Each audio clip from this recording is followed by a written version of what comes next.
Chiefs Kingdom, what is up? Welcome back to Kansas City Chiefs today. Smart fan talk, zero fluff. If you bleed red and gold, help us push to 5,000 subs right now. Tap subscribe, smash that like, and drop a run it back in the comments so more fans find the show. Today's headline is a spicy one from Arrowhead Addict. Chiefs' defensive tackle moves are starting to look like a massive mistake. Are they right? Did Kansas City overthink the interior? Or is this just preseason panic before the real bullets fly? Let's break it down. Over the last 1 to 2 seasons, this defense evolved from good enough to championship grade. The pass rush arrived in waves, the back end tightened up, and the offense didn't have to score 35 every week. A huge piece of that rise was the interior, not just the superstar at 95, but the rotation that kept him fresh, ate up double teams, and created 3rd and long. This offseason, a lot of churn. Pieces shuffled, reps reallocated, and the depth chart felt like musical chairs. In camp and the preseason, we saw flashes, but we also saw some leaky A-B gaps, some 5- and 6-yard, boring runs that put the defense behind schedule. Nothing kills a Spags game plan faster than 2 ND and 4. That's where the concern lives. Not that the Chiefs don't have top-end talent, but that the week-to-week floor behind the star might have dipped. Let's talk defensive tackles, because that's the heartbeat of this conversation. Everyone knows what Chris Jones is, the walking cheat code, the piece every OC circles in red ink. The question is the rotation around him. When Jones is doubled, the other tackle has to win right now. If he doesn't, the offense gets the best of both worlds. A stable pocket for quick game and a clean runway for inside zone or duo. That's how you end up in those maddening second and mediums. The interior also sets the table for the edge rushers. If the pocket can step up, speed off the edge gets neutralized. If the inside is firm and the quarterback can't climb, those wide rushes start to pay off. That's why this DT moves storyline matters so much. It's not just run defense, it's the whole complementary picture. The pass rush angles, the blitz disguises, even how much man coverage you can call behind it.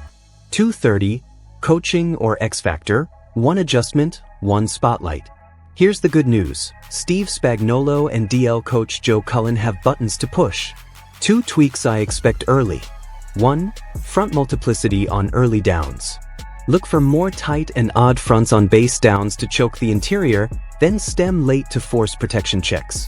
That reduces those easy interior doubles on 95 and creates more one-on-ones for the other DT. Pair that with simulated pressures, bring 4, look like 5 or 6, and you can steal some negative plays without living in the blitz world. 2. Roll clarity by situation. Early downs, your heft and anchor.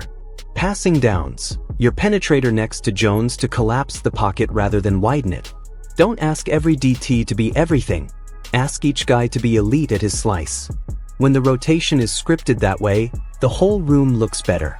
Player spotlight, Derek Nady, early down anchor. He won't fill the stat sheet, but when he's right, the run fits snap into place. If Nady stacks and sheds consistently and keeps the linebackers clean, the massive mistake narrative cools off quickly. Bonus swing piece, the young interior penetrator. Whether it's a rookie or a newer rotational body, 1 disruptive pass rush snap every couple of series is the hidden value this room needs. A single quick win on 2 ND and 7 turns the series into 3rd and long, and that's where Spags becomes Spags. This isn't happening in a vacuum. In the AFC, playoff games come down to 4 or 5 snaps in the trenches. Think about the teams you'll see when the weather turns. Baltimore with gap schemes and QB run elements that stress your B-gaps. Cincinnati with a quarterback who climbs the pocket like it's a ladder. Buffalo and Jacksonville mixing quick game with late in the down scrambles. Inside integrity is the antidote to all of it. If the interior holds serve on early downs, the pass rush earns its right to hunt. The secondary gets to drive on routes, and you can keep your coverage menu open. Against the division, especially the Chargers, you can't gift them ahead of the sticks efficiency. Win the middle, win the game. So, are the Chiefs' DT moves a massive mistake? The process was messy, lots of shuffling, lots of experimenting, and the preseason didn't exactly calm the internet. But this room doesn't need to be spectacular, It needs to be sturdy.